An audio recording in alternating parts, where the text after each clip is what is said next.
pouquinho, mas vai. Um delay, né? Aqui já está parecendo como se já estivesse transmitindo, mas tem o tempo, né?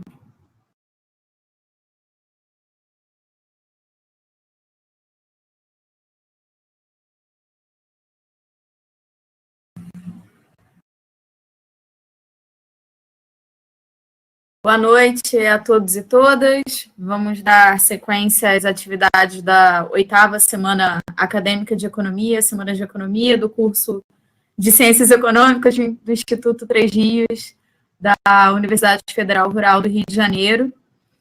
Eu sou a professora Carla Curti e vou mediar a mesa. Meu papel aqui é falar o quanto menos. A temática da mesa de agora é a universidade, a luta pela universidade necessária hoje, e para debatermos a universidade no Brasil, neste momento em que a universidade está sob ataque, a educação pública sob ataque, a ciência sob ataque, enfim. Nós agradecemos muito a presença do professor Dr. Nildo Domingos Ouriques, da Universidade Federal de Santa Catarina. Ele é professor do do Departamento de Economia e Relações Internacionais, professor titular de lá, e também presidente do Instituto de Estudos Latino-Americanos, o IELA. O IELA é um dos espaços principais de referência para debate da América Latina aqui no Brasil e na América Latina como um todo, e o Nildo, uma grande referência do pensamento crítico na Universidade Brasileira. Então, com isso, passo imediatamente a palavra para o Nildo, agradecendo a presença. E depois nós abrimos para as rodadas de perguntas. Bem, Carla, um prazer estar com você. Agradeço a todos os organizadores da Semana de Economia, aí da Federal Rural do Rio de Janeiro. Um prazer falar com todos vocês. Tenho muito apreço por essa universidade, gosto muito desse campus da Federal Rural e considero, tal como você indica aqui, muito importante a gente fazer uma reflexão sobre a universidade necessária nesse momento. Eu gostaria de iniciar indicando, como muita gente já sabe, que a universidade necessária é uma expressão do maior antropólogo brasileiro de todos os tempos, que, a meu juízo, é o Darcy Ribeiro. Foi, inclusive, vice-governador aí no estado do Rio de Janeiro.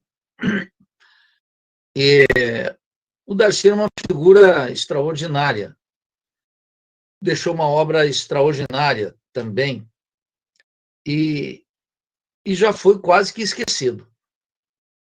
A verdade é que as novas gerações sabem muito pouco sobre o que é o projeto da Universidade Necessária.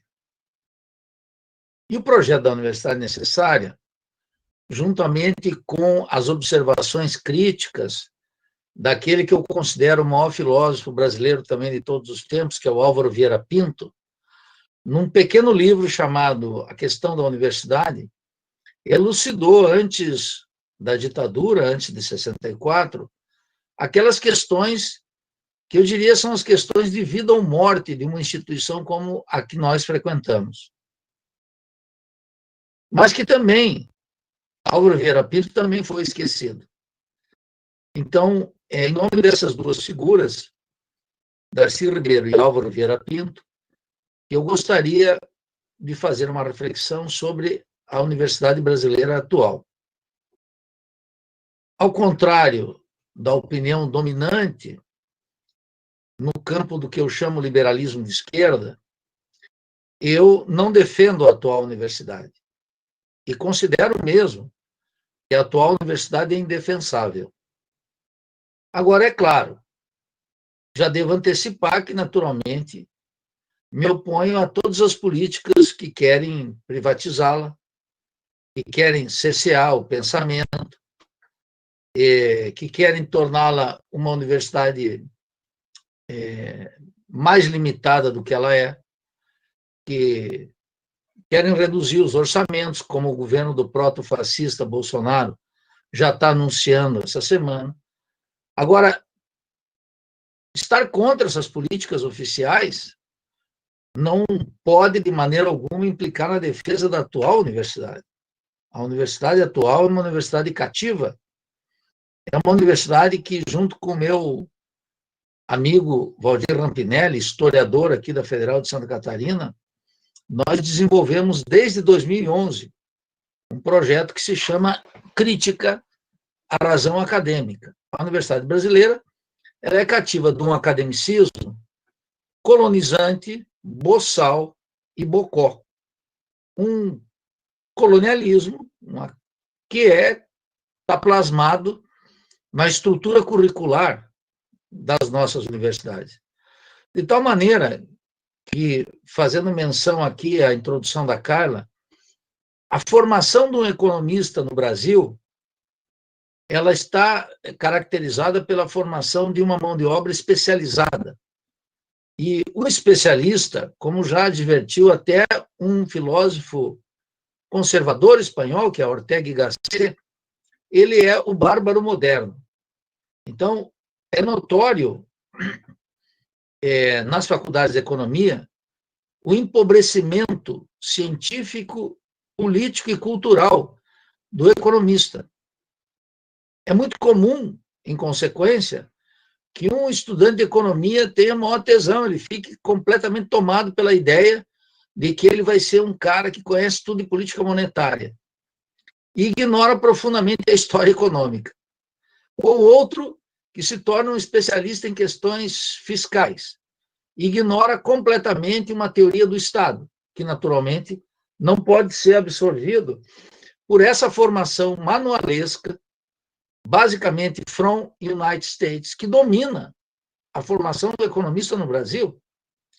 Existem coisas verdadeiramente ridículas que haverão num tempo muito provavelmente não tão distante, envergonhar a todos aqueles que coordenam os cursos e chefiam os departamentos, são membros do Conselho Federal de Educação, que participam do COFECOM, dos conselhos regionais, e que jamais se revoltaram contra essa formação ultralimitada, tecnocrática e, basicamente, que torna o economista um técnico de segunda categoria. Naturalmente, eu devo antecipar aqui, não para conforto das almas, que um engenheiro sai aí da UFRJ sem a menor noção do que é dependência científica e tecnológica do país. E o Brasil nunca esteve tão afundado do ponto de vista da dependência científica e tecnológica como agora. Quero já antecipar, isso não tem nada a ver com o governo do proto-fascista Bolsonaro, comandado por um economista de quinta categoria chamado Paulo Guedes, formado em Chicago, naquela tradição manualesca daquela universidade. Não, isso tem relação íntima com as transformações do capitalismo dependente no Brasil, que encontraram em 1994, sob o argumento do controle da inflação e o mito da moeda forte, uma forma específica de desenvolvimento capitalista que colocou para o passado, de maneira definitiva, o projeto burguês da industrialização, aquele que tinha sido pensado pela CEPAL, que foi o grau de consciência mais elevado da burguesia na periferia capitalista. O projeto cepalino da industrialização, ele supunha e reservava, de fato, um papel relevante para as universidades. Mas aquela que foi o auge da consciência burguesa na periferia está liquidado. E especialmente liquidado no Brasil, que tinha, em termos relativos na América Latina, um desenvolvimento capitalista mais intenso, mais forte, do que as grandes economias como a Argentina e o México.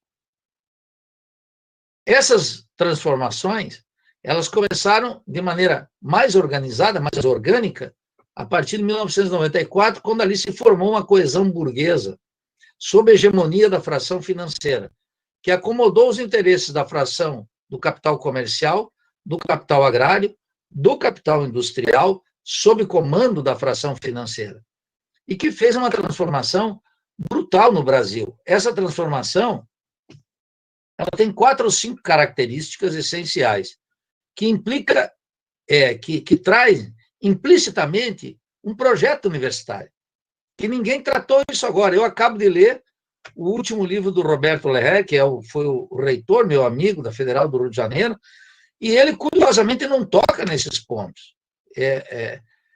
Só que isso tinha que ser exaustivo. O livro dele publicado pela Expressão Popular. Quer dizer, falta no terreno daqueles que somos críticos a essa universidade uma reflexão mais fecunda sobre tudo que está acontecendo entre nós. E eu, naturalmente, portanto, não tenho nenhum apreço pela atual universidade. Eu diria, sem nenhuma arrogância, sem nenhuma precipitação, que a universidade, tal como está, ela é uma universidade miserável. Veja, não se ofenda. Eu quero dizer algo aqui muito, muito especial. Há um imenso talento na universidade brasileira.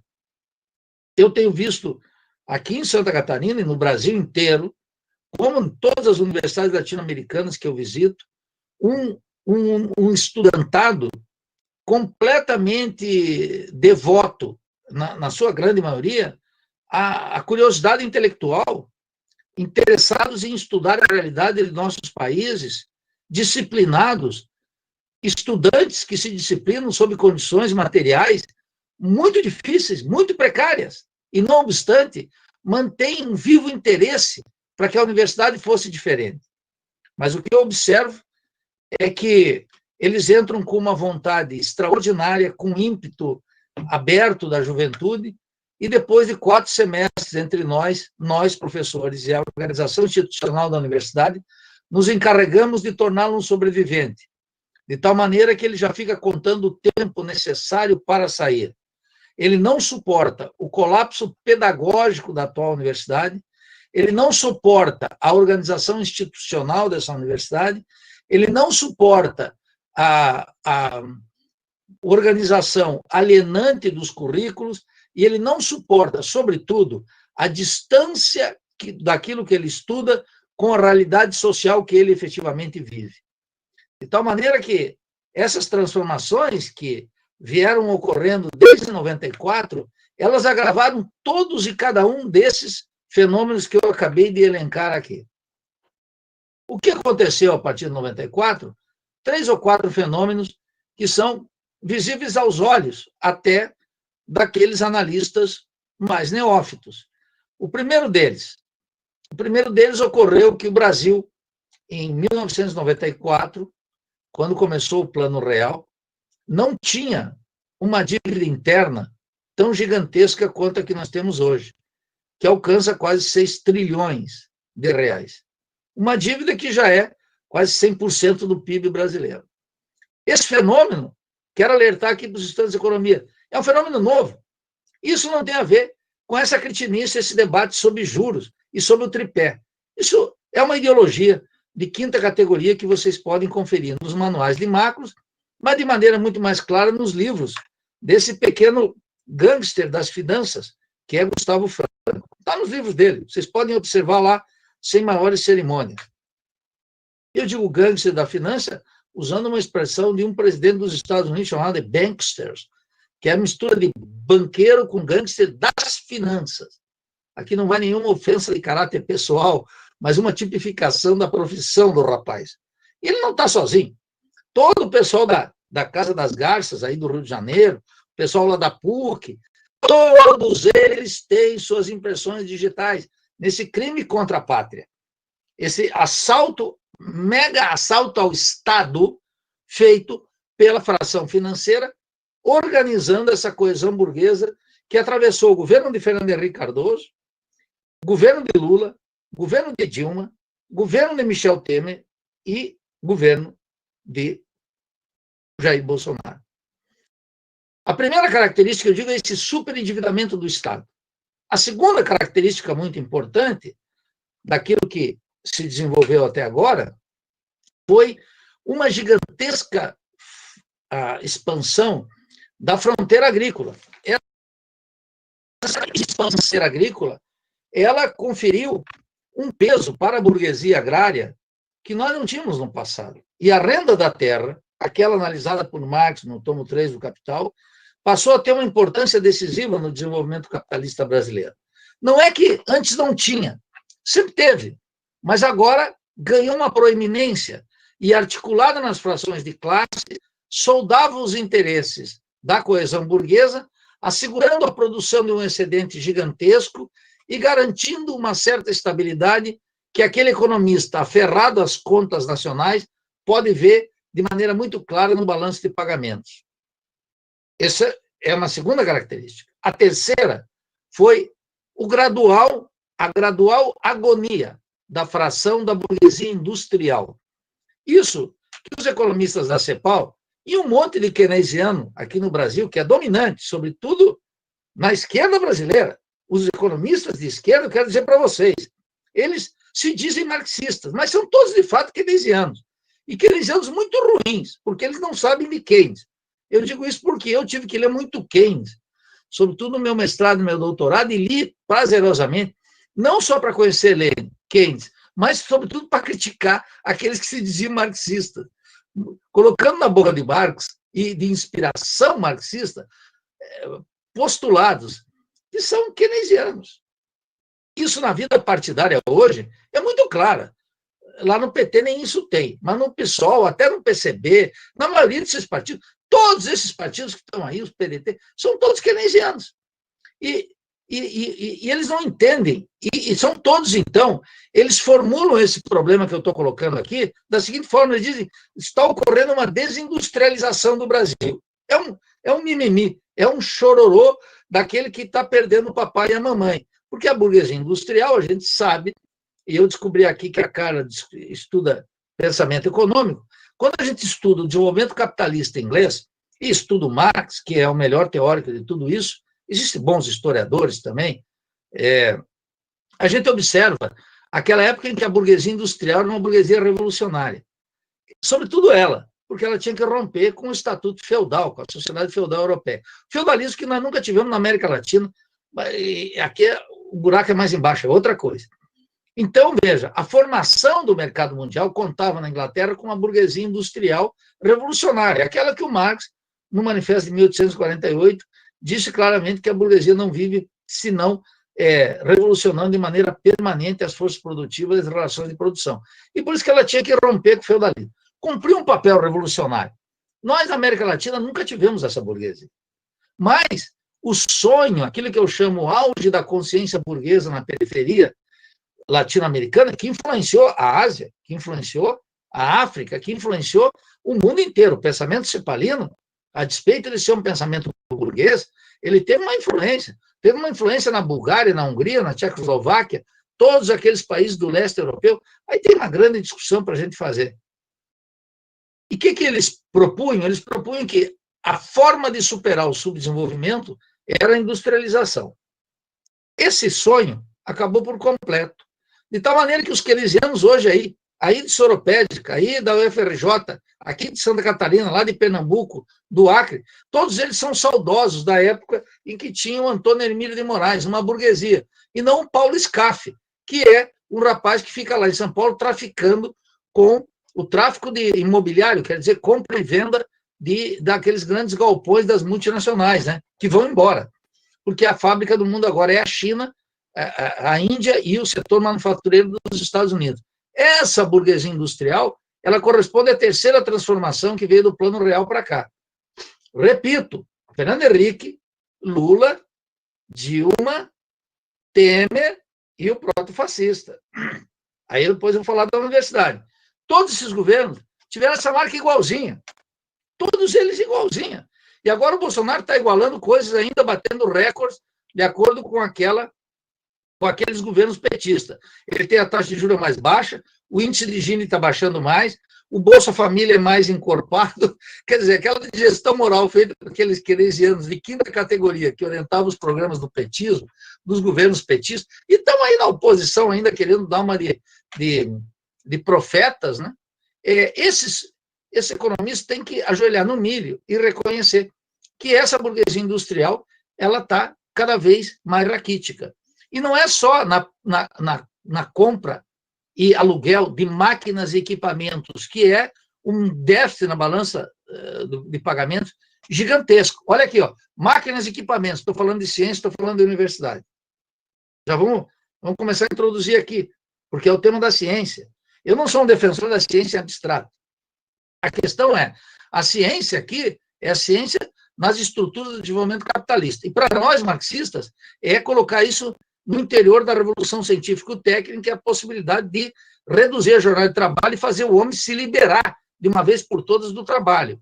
Porque é isso que a utopia marxista, o projeto de Marx da revolução do socialismo e do comunismo, é a gente se livrar do trabalho, não é? Sair desse negócio. Já existe hoje forças produtivas suficientes para trabalhar 2 horas. E o resto do tempo fazer o quê? Jogar bola aí em Ipanema, tomar vinho, beijar na boca e ler os poemas de César Vallejo. E abandonar essa coisa de trabalho para aquilo que o Marx notou no 3 do Capital, chamou sair desse vale de lágrimas, né? Sair do reino da necessidade e ir para o reino da felicidade. Então, as condições materiais do sistema capitalista já criaram essas possibilidades. De tal maneira, esse seria o terceiro aspecto, muito importante, que afetou a burguesia industrial, de maneira muito clara. E significa uma internacionalização não só de máquinas e equipamentos, mas inclusive das matérias-primas intermediárias.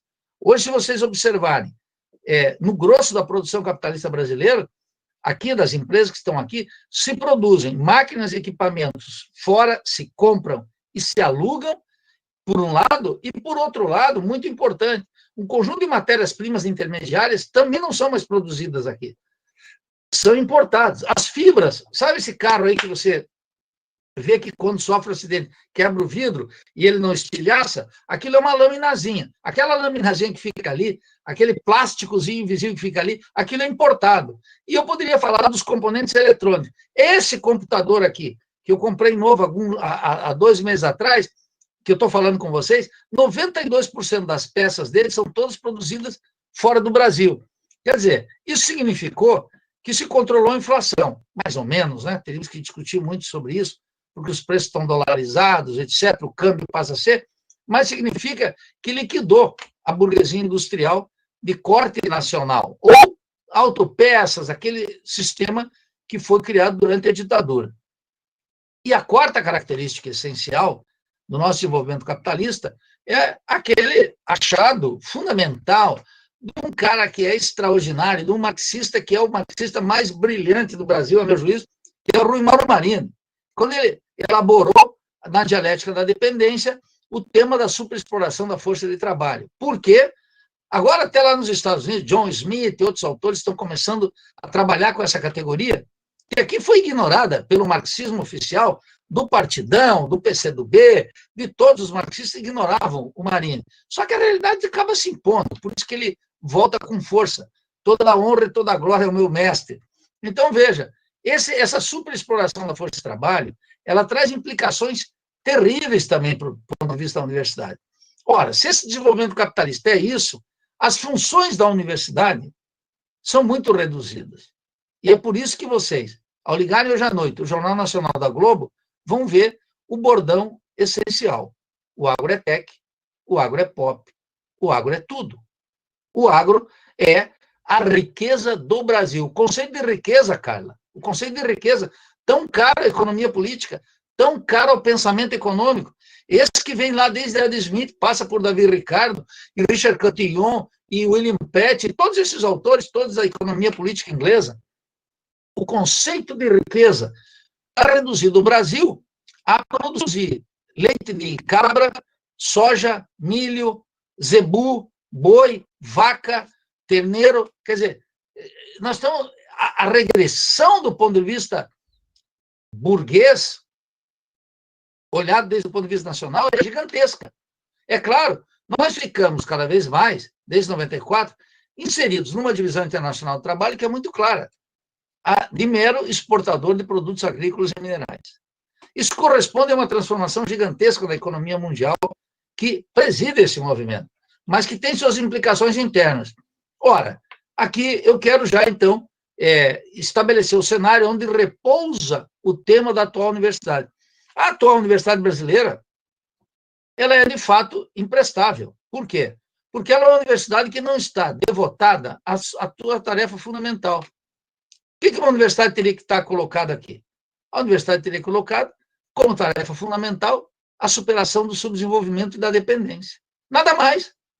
Mas a universidade atual, boçal, alienante, caduca, academicista, cretinamente academicista, ela está preocupada na produção de papers. E os professores, todos do departamento da Carla, do meu, de todos, do Brasil inteiro, do Acre, do Rio Grande do Sul, de Minas Gerais, de Belo Horizonte, do Rio de Janeiro, do Espírito Santo, eles estão fazendo o quê?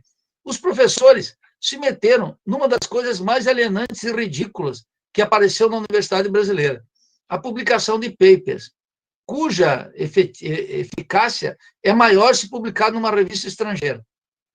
Os reitores, por sua parte, os reitores verdadeiramente são ridículos, porque eles postulam a ideia colonizada de uma internacionalização da universidade. Ora, se você for lá em Yale, se for em Oxford, ou se for em Harvard, ou se for na Universidade de Pequim, ou se chegar na Sorbonne, ou na Universidade de Lyon, nas universidades europeias, de maneira geral, nas grandes universidades asiáticas, ou na universidade nos Estados Unidos, e algum reitor desses ignorantes que nos dirigem começar a levantar a ideia de que a universidade tem que ser internacionalizada, ele é imediatamente expulso do campo. Ele não consegue nem terminar a fala.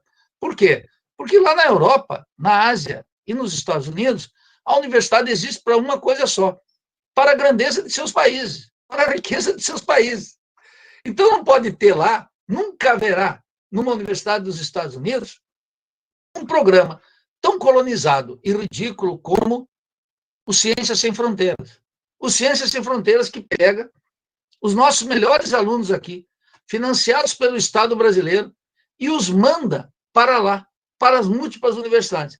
Lá nos países centrais, existe um consórcio entre empresa multinacional, financiamento estatal gigantesco e universidades, que captam esse talento. Por outro lado, não só captam esse talento, é uma característica de todos os países europeus e dos Estados Unidos, que como uma máquina capitalista gigantesca de produção de mercadorias, eles não produzem o número de técnicos e cientistas necessários para tocar as exigências do sistema capitalista. E é por isso que eles organizam um sistema de publicação global, organizado pelo Banco Mundial, e que afeta com particular força a cabeça colonizada do coordenador da pós-graduação do Brasil inteiro, que na sua grande maioria são uns verdadeiros ignorantes sobre a função da pós-graduação no Brasil. Mas não são ignorantes de qualquer quilate. São doutores em ignorância de como funciona o sistema mundial de produção de mercadorias. É verdadeiramente escandaloso como essa gente pode ignorar um dado tão elementar, não para nós economistas, para um sujeito que lê o jornal todo dia com alguma regularidade e com alguma atenção. O que significa? Por um lado, nós mandamos para lá. Por outro lado, eles não podem produzir o número de cientistas e de talento. A taxa demográfica nos países europeus, vários deles são negativos. Por isso que eles têm programas de cooperação, que eles chamam de cooperação, que é para atrair essa força de trabalho. Então, daqui um pouquinho está aqui um aluno aí de seropédica, excelente em química, em física, em matemática, biologia, que vai trabalhar lá, financiado por uma bolsa.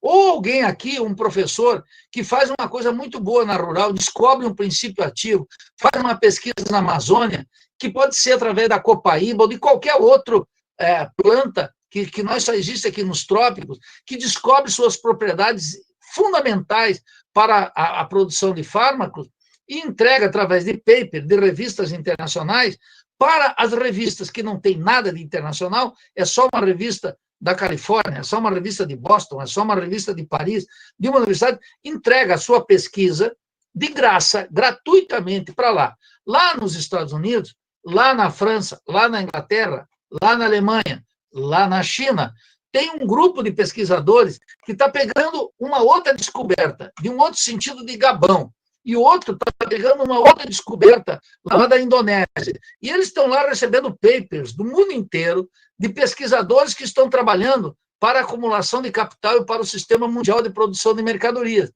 O sujeito individualmente ganha aquele artigo publicado numa International Magazine.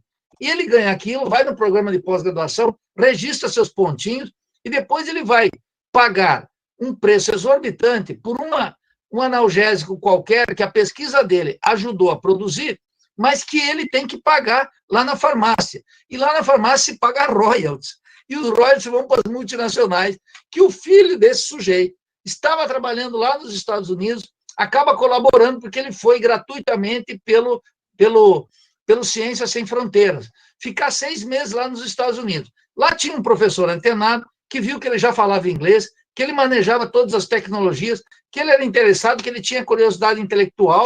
Então o professor disse para ele: você veio aqui, falou inglês, terminou teu último ano de química aqui, e eu te proponho que tu venha fazer teu mestrado. E ele vai fazer seu mestrado. E o êxito individual dele, dado o talento que ele tem, dada a formação que ele recebe aqui, acaba sendo colocado todo a serviço dos países imperialistas e da acumulação capitalista em escala mundial. E o idiota do professor aqui se orgulha, não sabendo que o seu orgulho individual é a escravização completa do país, é a própria produção da dependência e do subdesenvolvimento. Isso vale para todas as áreas. Isso vale para a antropologia, isso vale para a psicologia. E aqui ocorre um fenômeno pior. Os professores aqui estão reproduzindo, no caso da economia, vergonhoso, os manuais de macro, os manuais de micro, de teoria monetária, de contabilidade, de contas nacionais. Todos eles são from United States, é uma vergonha. Quer dizer, para aquele aluno aí da Federal Rural do Rio de Janeiro, que vai trabalhar nos Estados Unidos, ler o manual de macro ou o Rommel na pós-graduação, etc., é muito bom, porque ele vai trabalhar nos Estados Unidos. Só que ele vai trabalhar lá nos Estados Unidos não como doutor em econometria, ele vai trabalhar nos campos da Califórnia como camponês, o idiota, porque é isso que ele merece. Porque ele não está entendendo a própria formação. Então, veja, eu estou colocando aqui, nesse ponto, estabelecendo as conexões entre a organização e o desenvolvimento do capitalismo na América Latina e a função da universidade. O perfil da atual universidade, esse perfil medíocre, esse perfil do paper, esse perfil do currículo alienante, ele é um perfil, ele é um conteúdo de uma universidade que consagra, que é a expressão do subdesenvolvimento da dependência. E nós precisamos de uma universidade necessária, uma universidade que rompa com isso. Então, aqui, antes de concluir essa intervenção e deixar um espaço para as perguntas de vocês, eu queria mostrar o que seria uma outra universidade. Que a minha obrigação aqui é estimular os alunos para eles pensar que esse vale de lágrimas não será eterno e que nós temos que romper com essa estrutura. E nós temos alguns problemas claros. Primeiro problema claro, essencial, a universidade não está aqui para fazer inclusão social. Então, vocês estão falando aqui com alguém que é um crítico do sistema de cotas, crítico de todas as formas de inclusão social. Por quê? A universidade não é uma universidade caritativa, tal como formulou esse ministrinho chamado Haddad, tal como formulou esse outro ministrinho chamado Renato Janine Ribeiro, todos lá da USP. Agora o Haddad já é um liberalzinho do INSPER, mas o Renato Janine Ribeiro postulou, inclusive, no último livro que eu li dele, chama Fellini Não Via Filmes. E ele diz, olha, a função da universidade é uma função inclusiva. Ora, isso é uma caridade católica de quinta categoria. A universidade não está aqui para fazer inclusão social, porque ela é incapaz. Na medida que ela faz inclusão social, a sociedade em geral está produzindo o que ela chama de excluídos a cântaros. A cântaros. Então, a universidade fica numa função de enxugar gelo. Ora, a universidade é, em primeiríssimo lugar, uma instituição científica. E o que caracteriza tanto a formação do economista, do engenheiro, do pedagogo, do historiador, do matemático, etc., de maneira geral, é sua baixa qualificação científica. Esse é o primeiro problema. A Universidade Brasileira vive uma crise gigantesca de rigor. De novo aqui, não é que não tem professores competentes, tem. Não é que não tem alunos interessados, tem. Mas a estrutura curricular e a forma de organização institucional mata na casca o talento que nós temos aqui em abundância e que os países imperialistas vêm buscar. Quero dizer, Harvard, a Universidade de Harvard, faz seleção todos os anos lá em São Paulo para levar os melhores alunos. Eles têm, através de fundações, um conjunto de mecanismos para atrair estudantes que querem passar uma temporada, duas, fazendo um mestrado, um doutorado. Você sabe que Harvard é uma universidade muito pequenininha lá nos Estados Unidos. Essa é uma experiência que o pensamento colonizado aqui não entende. Ele não entende o que são os Estados Unidos, não entende como é que funciona lá nos Estados Unidos. E ele pega esse coloniamento. Nem aquele professor que vai estudar lá, porque ele não sabe nada sobre a história dos Estados Unidos, ele nunca sequer leu Huberman. Imagine se ele vai entender alguma coisa sobre a Guerra Civil. Ele não vai nem chegar a ler o Walt Whitman, ele não sabe nada. Ele vai lá, faz um doutorado, come hamburguesa, passeia nos parques, vai lá nos Apalaches, dá uma passeadinha na Califórnia, fica em Nova York, respirando o cosmopolitismo, mas ele não entende a sociedade estadunidense, porque ele não tem uma leitura crítica do mundo. Então, a primeira coisa que eu queria reclamar aqui, Carla, é precisamente reivindicar a função científica da universidade. Essa é uma questão fundamental. Científica e cultural da universidade. Então, a universidade é uma instituição do Estado brasileiro. Não é uma instituição. Eu sou muito crítico do Estatuto da Autonomia, hein? Quero discutir no interior do Andes isso. E estou defendendo aqui a posição do Álvaro Vieira Pinto. Nós temos que rediscutir esse tema. Porque a direita está numa ofensiva contra nós, porque nós temos os pés de barro. Porque nós temos aqui um conjunto de deficiências que precisam ser encaradas de frente. Senão nós não vamos derrotar a direita. E senão nós não vamos dar uma função para a universidade. E senão nós não vamos tirar a universidade do buraco em que ela se encontra. Só na defensiva. Nós sabemos, a universidade está só na defensiva. Para tirar a universidade da defensiva, nós vamos ter que colocar o tema do subdesenvolvimento da dependência. Que aí um Paulo Guedes cretino, office boy dos banqueiros, não pode falar nada. Percebe? Aí esse tal obscurantismo que emergiu agora com os protofascistas também não vai poder dizer nada. Nós queremos uma universidade científica. Por quê? Porque chegou na hora da pandemia, nós não estamos participando de nenhum grande grupo de pesquisa mundial na liderança das vacinas, e nós temos uma instituição, né, aí no Rio de Janeiro, que é Oswaldo Cruz, que é verdadeiramente extraordinária, mas ela está reduzida nas suas funções. Nós não tivemos aqui, nós tivemos que importar os equipamentos de proteção individual. Quer dizer, nós não temos nada. O raquitismo científico mostra que a universidade teria um espaço. Mas isso não basta ter esses governinhos vagabundos que nós tivemos até agora. Inclusive aqueles 13 anos petistas que não fizeram outra coisa que fazer uma reprodução ampliada da dependência, com as características que eu coloquei aqui, e fazer uma expansão degenerativa da universidade. De tal maneira que teve mais orçamento, salário bom para nós professores em perspectiva histórica, mas nenhum desses ministros tocou na questão curricular. Nenhum nacionalizou a universidade. Essa é a segunda característica. Nós precisamos de uma universidade completamente nacionalizada. Nacionalizada quer dizer o seguinte, que nós temos que enfrentar todos os problemas técnicos produtivos relativos à dependência. E segundo, que nós precisamos formar os nossos estudantes numa cultura brasileira, porque eles só vão incorporar, acabar com esse colonialismo, essa bobajada, essa ignorância, essa coisa insuportável que nós estamos na humanidade, eu preciso entender tudo, isso não existe em nenhum lugar do planeta. Um alemão entende, em primeiro lugar, da cultura germânica, então ele sabe quem é Goethe. Tal como alguém aqui, lá na Inglaterra, o sujeito tem que ser versado em Shakespeare.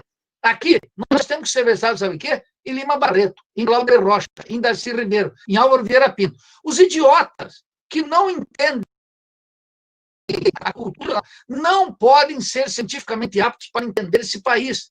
Vão achar sempre que aqui tem uma anomalia, que o brasileiro não presta atenção, o brasileiro é incapaz, o brasileiro vota mal. E o povo acaba sendo a culpa daquilo que é da classe dominante e desse liberalismo de esquerda que nos orienta, né, em oposição ao liberalismo de direita, que quer que a gente seja só um puxadinho dos Estados Unidos, um puxadinho de Washington. Então, a segunda grande característica da universidade é essa imersão nos problemas do país. O terceiro é fazer uma revisão drástica dos currículos. Eu vejo os nossos estudantes se rebelam contra o despotismo do Estado. Os nossos estudantes se rebelam contra os cortes orçamentários. Os nossos estudantes se rebelam contra a polícia no campus.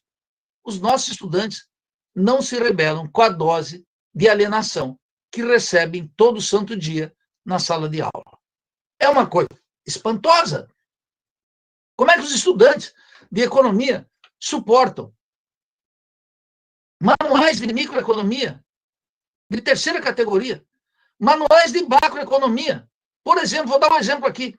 O Blanchard, no manual que está aqui de primeira edição, o capítulo sobre desenvolvimento dele é uma verdadeira aberração. O que o Blanchard tem a dizer sobre desenvolvimento? Nada. O que o Blanchard tinha a dizer sobre inflação e crescimento? Para dar um exemplo caro para os keynesianinhos.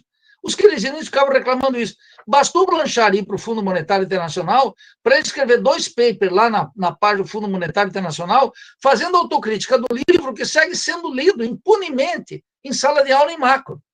Percebe? É de uma ignorância completa. Essa formação absurda, sem conexão com o mundo real, é o que forma os nossos economistas, e é o que forma o engenheiro, é o que forma o antropólogo, é o que forma o médico, é o que forma o dentista, o enfermeiro, o nutricionista. Um sujeito que estuda nutrição, acaso ele sabe quem é Silva Mello? Um sujeito que estuda medicina, acaso sabe quem é Silva Mello? Esse gênio, esse que fez esse livro aqui, ó, que eu vou mostrar para vocês. Se eu achar aqui é tempo. Deve estar por aqui, mas eu já vou ver aqui para vocês. Olha aqui, esse livro aqui. Assim nasce o homem. Filosofia do parto e da alimentação. Alô, homens e mulheres que vão ser pais. Tem que ler isso aqui. Esse cara aqui que viu o seguinte, viu que estava entrando a Nestlé, que as crianças já não estavam mais mamando. Esse país aqui, que é campeão mundial de cesariana. Então, veja, coisas que são naturais. Esse aqui é um médico, é um gênio. Escreveu 15, 20 livros. Tá? Livros maravilhosos. Silva Mello, sobre alimentação, sobre religião, sobre um médico. Esse Silva Mello não era um bocozinho qualquer. Ele trabalhou, sabe com quem? Com Freud, lá na Áustria. Entendeu? Vamos pensar. Ele foi presidente da Revista Brasileira de Medicina durante 30 anos. Morreu, está lá em Petrópolis. Está aí em Petrópolis. O pessoal tem que ir aí, o pessoal do Rio de Janeiro vai lá em Petrópolis ver. Quer dizer, um sujeito se forma em medicina aqui sem conhecer Silva Mello. Assim como se forma em antropologia lendo um pedaço de um livro do Darcy Ribeiro. E assim como se forma em economia sem ter lido Subdesenvolvimento e Revolução do Rui Mauro Marini. Quer dizer, nós formamos analfabetos, nós formamos gente despreparado para a vida profissional. Para a vida profissional, não estou falando só da vida intelectual e política, da vida profissional. E aí, nós mandamos ele para a sala de aula. Lá encontramos um professor terrível.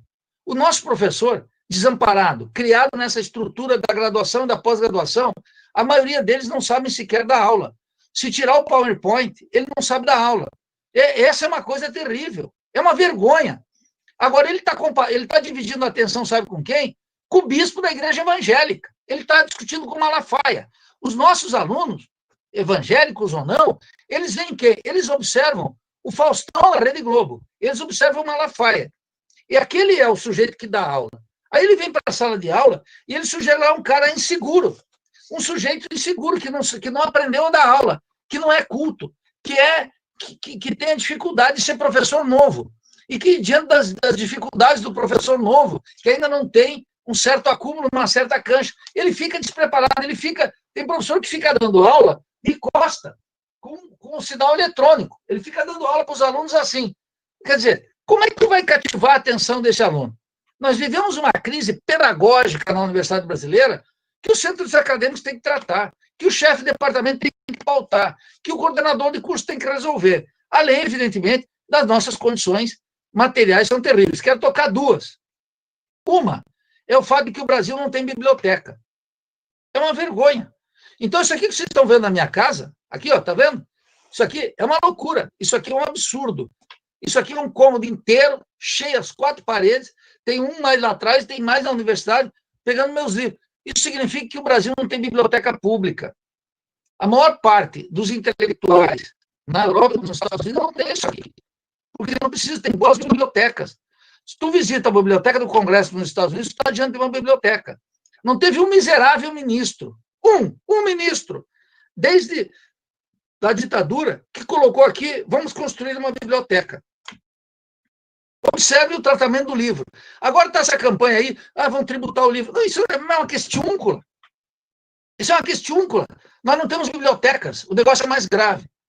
Então, o aluno, ele não dispõe dos livros. A inteligência brasileira mora nos sebos. mora nos sebos. Esses sebos que eu visito aí quando eu vou no Rio de Janeiro ver o meu Flamengo ganhar. Percebe como é que é? Então, veja a memória ali. Nós não temos biblioteca. Se não tem biblioteca, esse é um problema seríssimo. Percebe? Então, veja, esse é um aspecto. Segundo, por que eu sou um crítico das cotas? E todos esses programinhas aí, não moleste para essa gente, das cotas, tudo bobagem. Vou dizer por quê. Porque no México, onde eu vivi, não tem cotas, entra todo mundo.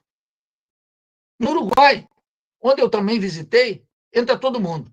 Na Argentina, onde eu vivi, onde fiz um pós-doutorado, entra todo mundo, é acesso universal. E em Cuba, também.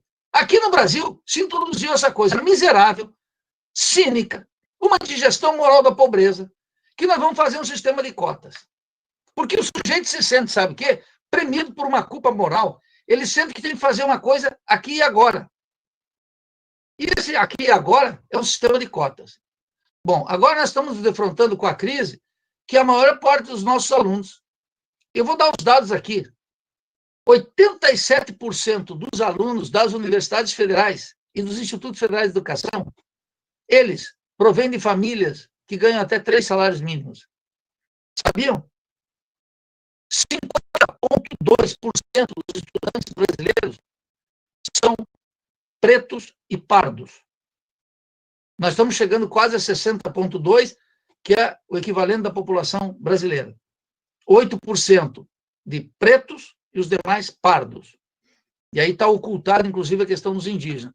Então, esse sisteminha de cotas é uma digestão moral da pobreza inaceitável, daqueles que querem condenar a universidade a estar fechada sobre si mesmo e não querem abrir a universidade para uma universidade necessária, uma universidade de massas, que não tem essa seleção odiosa. É claro, já vou dizer aqui para os abobados, se eu faço a crítica ao sistema de cotas, imaginem o que eu penso da ideologia meritocrática da burguesia. A ideologia meritocrática da burguesia é só uma forma para explorar e oprimir mais ainda os trabalhadores. Eu sou radicalmente contra. Das cotas, eu sou simplesmente um crítico. Por quê? Porque isso aí é uma esperteza do petismo, nada mais. Flertando com um problema sério. Quero dar um dado aqui irrefutável. Nós somos 1.800.000 alunos nas federais e nos institutos federais. Nas federais e nos institutos federais de ensino superior. Né? As antigas escolas técnicas. Somos 1.800.000. Metade deles são negros e pardos. Sabe quanto por cento da população brasileira entre 18 e 24 anos são de negros e pardos? 14 milhões. Quem diz cota, diz vestibular. Quem diz vestibular, diz para esses 14 milhões, não temos nada para vocês. E aí? E agora? Nós vamos ficar aqui fazendo, sabe o quê? Caridade católica de 5ª categoria a conta gotas. O sistema capitalista moendo vidas lá fora dos trabalhadores. É grave a coisa. Eu não amoleço esse discurso, porque agora, esse discurso aí da digestão moral da pobreza, a dona Dilma, em agosto de 2016, tinha 14 milhões de pessoas no Bolsa Família. O Renda Brasil que o Bolsonaro está preparando aí, quer alcançar 18 milhões. E agora? Aquele pessoal que elogiava a Dilma e o Lula vai dizer o quê do Bolsonaro? Que ele é maravilhoso? Mas o benefício médio era 168, agora já está 189, e depois dos R$600 está em 1.115. Nós vamos elogiar o governo por esse programa? Não. Mas veja, são as armadilhas da falta de rigor. Por isso que eu tenho que pregar aqui o fim do vestibular. Nós temos que fazer uma campanha gigantesca pelo fim do vestibular. E acabar com esse mimimi de colocar os pobres no orçamento e fazer uma universidade, não que os Estados Unidos possuem, não que a Alemanha possui, não que a China. Sabe quantas universidades a China vai fazer nos próximos anos? 1.000 universidades tecnológicas. E aqui eu fico ouvindo essas misérias. Esse pessoal da USP, esses cretininhos como Haddad, como Renato Janine Ribeiro, essa falta de ambição dos nossos reitores. Total, completa. Gente que não pensa o mundo como ele tem que estar. tocando nos problemas essenciais, se contentando com a digestão moral da pobreza, querendo colocar aqui um pouquinho mais de negros, um pouquinho mais de pretos, um pouquinho mais de pardos, um pouquinho de indígenas, e o Brasil afundando. E agora que vê essa crise gigantesca, todos aqueles que entraram aqui, dentro da universidade, não têm um sistema para mantê-los. E o aluno que fica entre a cruz e a espada, ou seja, entre comer, viver e estudar, eu já sei o que ele vai fazer. Ele vai abandonar o estudo, por uma razão óbvia. Percebe como é que é? Na Universidade Brasileira está a classe trabalhadora. Quase 90%, eu dei o dado, 87,6%, segundo os dados da Andifes, todos os dados oficiais. 87,6% de todos os estudantes provém de famílias até 3 salários mínimos. É a classe trabalhadora que está aqui. Então, nós temos que ter um projeto de universidade, a universidade necessária, romper completamente com o atual. Aí precisa uma nova praxis política dos estudantes, dos professores e dos técnicos. A primeira tarefa de todos nós, então, aqui, não é ajudar a melhorar essa universidade. Esse é meu recado final, Carla. E a todos que estão nos escutando aqui. A nossa tarefa não é melhorar essa universidade. Essa universidade é indefensável. Nós precisamos de uma transformação radical dessa universidade. Agora, isso só pode ser feito dentro da universidade, dentro dos muros? Claro que não. Isso só pode ser feito no ambiente, na voragem, no movimento de uma revolução brasileira. Só a revolução brasileira pode mudar a universidade brasileira. Como é que vocês acham que Cuba tem esse padrão educacional? Porque investiu na educação? Não! Investiu na educação porque fez uma revolução.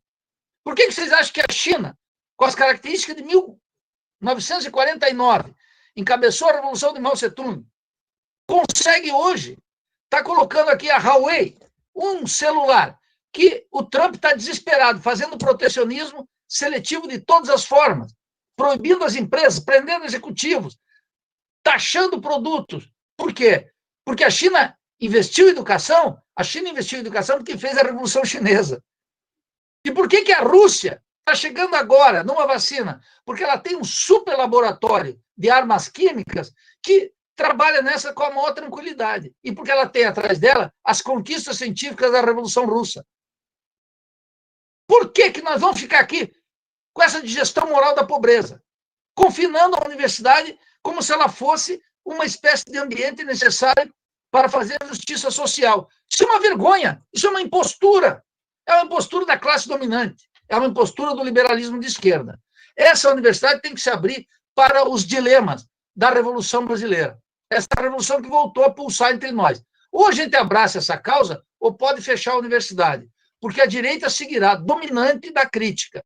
E a nós só caberá a ideia de que estamos aqui para resistir. Esse bordão terrível, esse bordão de quinta categoria. Somos resistência, somos resistência, somos resistência. A resistência significa cinismo, porque significa, de alguma forma, a aceitação dessa universidade em nome da defesa moral contra os nossos inimigos. Essa é a nossa tarefa, meus amigos. Então, estou aberto aqui para, pelo menos no final, para perguntas ou críticas e observação de todos vocês. Agradeço a imensa oportunidade de estar aqui e fico disponível. Muito obrigado. Muito obrigada, professor Nildo. Muitas provocações. Provocação é sempre necessário nesses espaços. Aqui no chat, o pessoal do Centro Acadêmico, do CALI, eles mandaram uma pergunta do Ricardo Reis. Gostaria de saber o que Nildo Ouriques acha do financiamento por multinacionais na ciência brasileira. Enfim, a gente faz rodada de perguntas ou quer responder essa, que dos estudantes só tem essa. Eu até já posso fazer essa, Carla. Tá. Fiquei aqui pensando algumas provocações, mas eu acho que a prioridade é dos estudantes, né? Eu queria dizer que eu não fiz nenhuma provocação, cara. Eu sei que vocês estão usando essa expressão provocação. Eu quero dizer, as pessoas dizem que é provocação, sabe por quê? Como eu já tenho 60 anos e já vivi algumas coisas assim, são 60, portanto, o provocador lá, durante a ditadura e mesmo no processo de democratização, era um infiltrado que fazia provocações. E eu entendi que começou a usar esse tema de provocações pelo seguinte, cara, porque a crítica ela é ausente entre nós. Então, se nós estivéssemos num ambiente crítico, eu não faria provocação nenhuma. Seria. Mas o ambiente é tão esterilizado que parece provocação, mas não é. Eu fiz aqui um exercício crítico baseado nesses 2 livros aqui, ó. E já está saindo o terceiro, que é o Crítica à Razão Acadêmica, que nós estamos desde 2011, hein? Antes de Bolsonaro. Nós já estava descendo a crítica em Lula, em Dilma, em todo esse pacote educacional, que hoje naufragou, mas naufragou por completo. Percebe? Naufragou de maneira terrível. Então, veja, como é o nome do aluno? Ricardo. O Ricardo. Ricardo Reis. 0 financiamento estrangeiro, mas nenhum dólar. Agora. 0. Nenhum. Tu já imaginou o que os Estados Unidos diriam se nós disséssemos que queremos investir em Harvard? Ninguém quer investir em Harvard de bobeira. Harvard, o fundo Harvard, por exemplo, comprou terras aqui no Brasil. Sabia, Ricardo? São grupos, o reitor de Harvard, via de regra, é um CEO. Então, o pessoal ignora. Então, 0. Agora, eu poderia propor, tal como fez o brigadeiro Montenegro, propor uma aliança. Leiam a biografia de Montenegro, o aviador, aquele mesmo que fez os Correios no Brasil, que estão aí querendo ser privatizados pelo governo. Sabe o que ele fez? Vou contar essa pequena história aqui, que mostra o que nós temos que fazer. Nós temos que fazer, Ricardo, é uma coisa muito clara. É fazer projetos de cooperação científica entre os Estados. Então, nós temos muito interesse, por exemplo, em fazer uma aliança estratégica com a China e com a Rússia. Nenhuma com os Estados Unidos. Eventualmente, algum setor da Europa. Por que não? Desde que colocado num projeto revolucionário nosso. Nosso. Então, nós temos que fazer o seguinte, mais do que um Ciência Sem Fronteira, nós temos que fazer uma outra coisa, Ricardo. Sabe o quê? Chamar os grandes pesquisadores para passar uma temporada aqui. Sabe onde? Aí em Seropédica. Sabe para quê? Produzir aí. Chamar um grande cientista alemão, um grande cientista russo, um grande cientista chinês, um grande cientista dos Estados Unidos e colocá-lo aí por 1 ano, trabalhando num laboratório, com um grupo de alunos, organizando a pesquisa e deixando aqui. Sabe quem fez isso? O brigadeiro Montenegro. Ele foi lá nos Estados Unidos, sabe onde é que ele foi? Ele foi no MIT. E sabe o que ele fez lá? Encontrou o chefe do departamento de engenharia elétrica e levou um projeto. Sabe qual era o projeto dele? O Instituto Tecnológico da Aeronáutica, o ITA. Chegou lá e disse assim, eu preciso de alguém aqui de vocês, um aluno brilhante, um professor que queira ir para o Brasil para fazer o ITA. Saca o CTA, Centro Tecnológico da Aeronáutica? Isso que é orgulho dos milicos, dos caras de direita aí no Brasil? Aquilo é um instituto poderoso. Sabe quem fez a arquitetura lá? O grande arquiteto comunista Oscar Niemeyer. Então, não é brincadeira o negócio, era projeto grandioso. Não é cotinha, não é inclusão social, não é isso. É um projeto científico de revolução, uma coisa grande. Então, nós precisamos fazer o seguinte, ele foi lá e pediu, e o chefe do departamento de engenharia elétrica do MIT era o Dr. Smith. E aí ele foi lá, perguntou, e saiu, foi para Nova York, foi para New Orleans escutar jazz, e voltou uma semana depois. Chegou uma semana depois, ele perguntou para o Dr. Smith se o Dr. Smith tinha alguém para ir. E o Dr. Smith disse, tem, gostei muito do teu projeto, tem alguém. Quem é? Aí ele falou, eu mesmo, eu quero ir.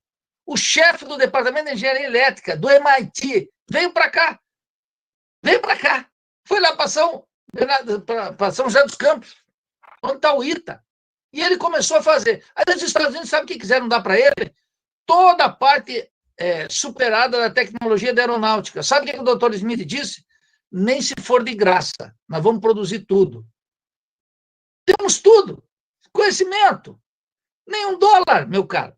Não precisamos disso.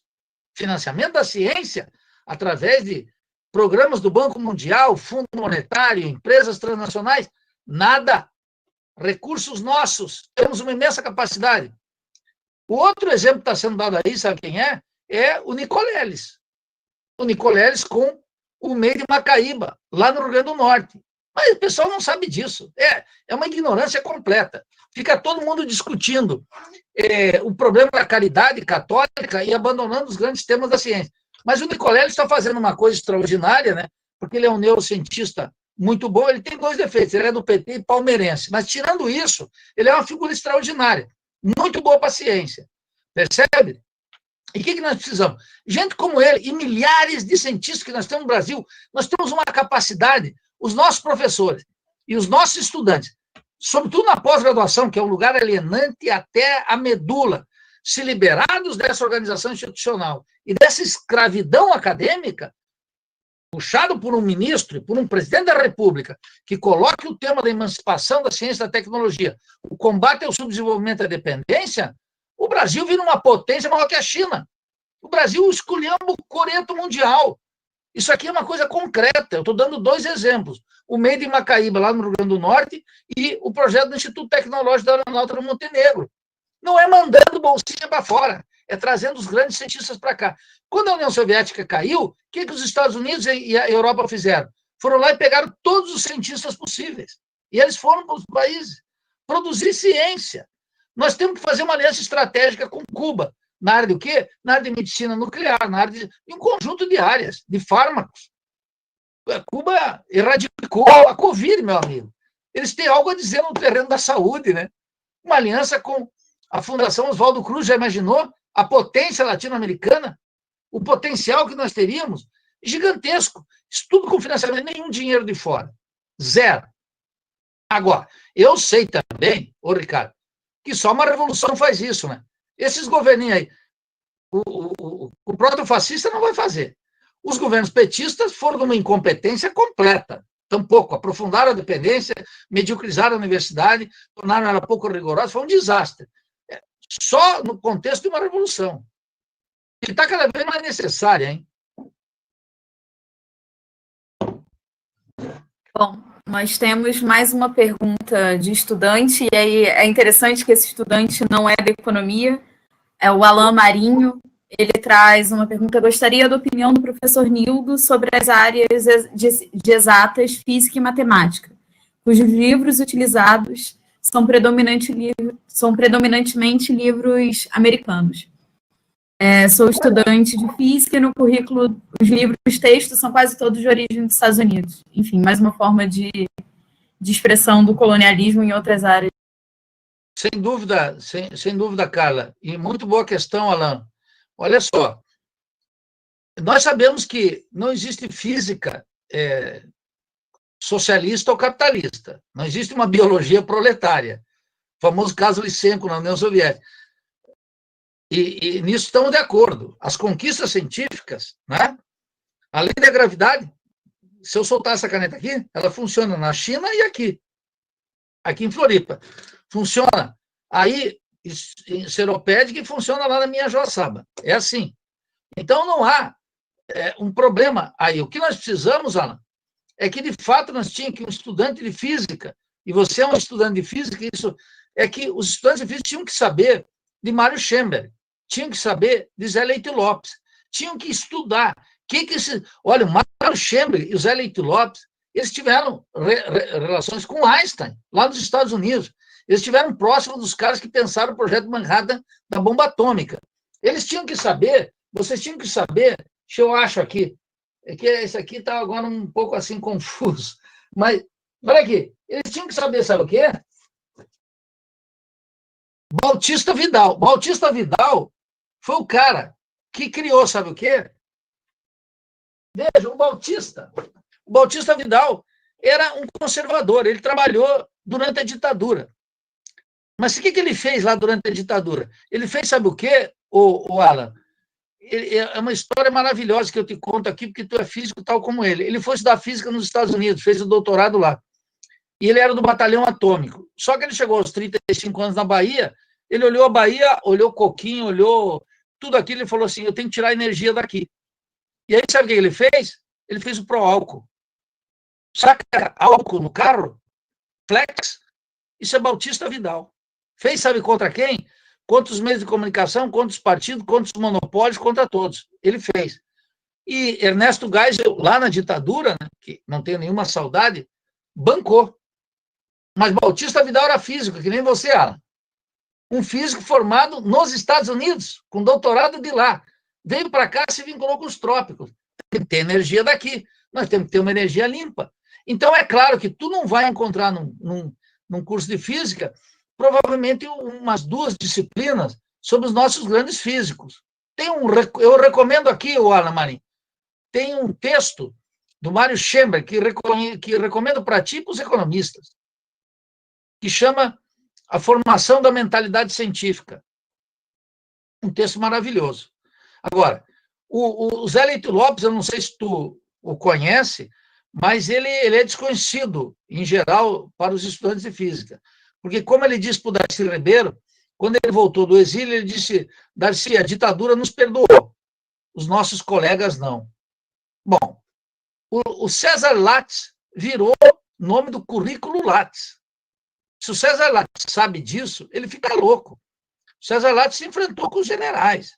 Era um físico de estatura. Agora, o que a Universidade Brasileira fez? Foi aqui em Santa Catarina que se criou o currículo Lattes, lá no Departamento de Engenharia de Produção. Como laboratório de ensino à distância, o mais importante do Brasil foi aqui em Santa Catarina. Agora, o pessoal ignora, porque é um bando de ignorantes. Nós estamos atravessados por muita ignorância. Basta o sujeito dizer: eu sou de esquerda, eu sou liberal, eu sou... E aí ele já está imunizado. Eu passo o bisturi em tudo isso aí, Alan. Então, te digo, estude Mário Schember, estude Zé Leite Lopes. E é claro que nós vamos ter que trabalhar com algumas conquistas de físicos, de químicos, de matemáticos, de biólogos. Não há problema em ler literatura dos países centrais. Nós temos que estar antenados. O que não pode é ter uma alienação completa e uma estrutura curricular descolada do país que nós estamos aqui. Ora, pensa o seguinte, para concluir: física é energia. É energia. E eu estou aqui falando com vocês, e a Carla está ali com luz, e eu estou aqui com luz, que tem energia. Agora, tem que pensar como é que se produz essa energia, qual é o regime de propriedade, de onde é que ela vem, se é uma energia limpa, se ela é contamina. O drama dos países centrais não é o drama nosso. Então, tem que ter um físico para os trópicos. Eu acho que essa que é a questão central. E está antenado, né? No que a China faz, no que a Rússia faz, no que a Índia faz. E ter a clareza, Alain, do imperialismo no terreno da ciência. É onde ele atua com uma força tão violenta quanto as invasões que ele produz na América Central, nas bases militares na Colômbia.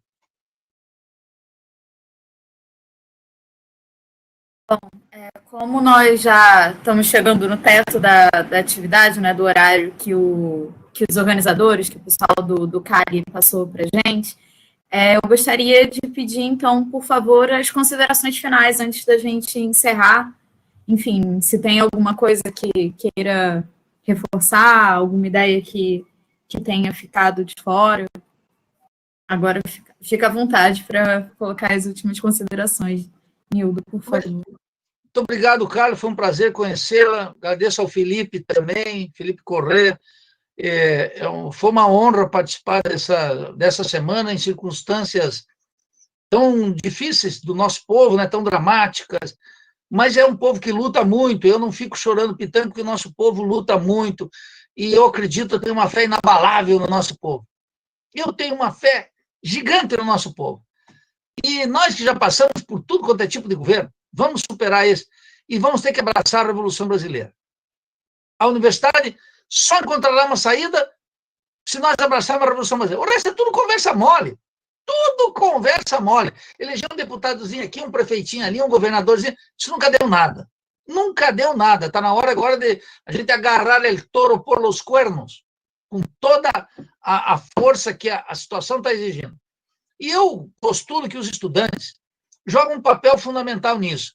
Leiam o manifesto dos estudantes de Córdoba, em 1918. Leiam Córdoba, porque lá estão os estudantes que deram a linha. Mais do que ficar olhando para essa UNE, que está aí partidarizada, que é uma entidade fantasma entre nós, leio os manifestos de 1918, dos estudantes de Córdoba, da grande reforma de Córdoba, que plantou as bases de uma universidade descolonizada e nacional entre nós.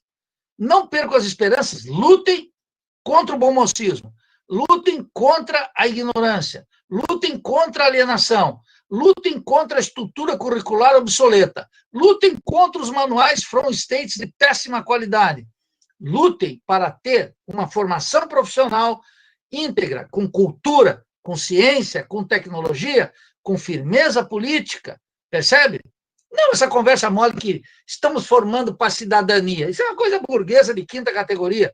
Temos que formar os estudantes que estão ávidos, não como a maior parte de nós professores, que já estamos estabilizados com nossos empregos, com nossos projetos. Os estudantes estão abertos para a vida. E estão abertos para a vida, têm que estar abertos para a principal função da vida, que é abraçar e dar vida longa e forte e energética para a Revolução Brasileira. É isso que tem que fazer.